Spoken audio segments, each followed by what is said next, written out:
अनेक वर्ष झाले एका NGO मध्ये काम करते. तिथे येणारे अनुभव, लोकांचे त्रास, वेगवेगळ्या प्रकारच्या समस्या ते ऐकून अंगाला थरकाप येतो. सर्वात जास्त वाईट तेव्हा वाटतं जेव्हा आपल्या जवळच्या व्यक्तीला असा कुठला त्रास आहे आणि हे आपल्याला खूप उशिरा कळतंय. माझीच एक शाळेतली मैत्रीण, असंच एका समारंभात भेट झाली आणि तेव्हा कळलं किती डोमेस्टिक व्हायलन्स तिच्याबरोबर.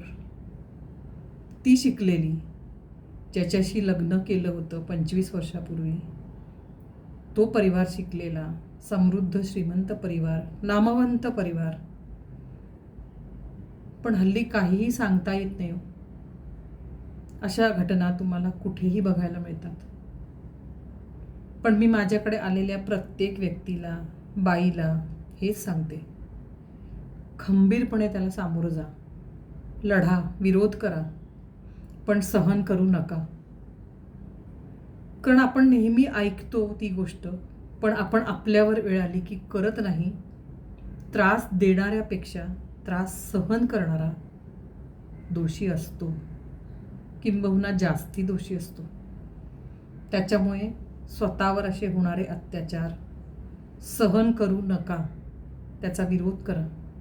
अशा काही संस्था आहेत, त्यांची मदत घ्या. जवळपासच्या लोकांना सांगा. अहो, सांगितल्याशिवाय कळणार कसं की तुम्हाला मदतीची गरज आहे? एवढीच मला विनंती आहे. ह्या NGOच्या अनुभवाने मला एवढं नक्की शिकवलं आहे. सहन करू नका, ठामपणे विरोधात उभे राहा.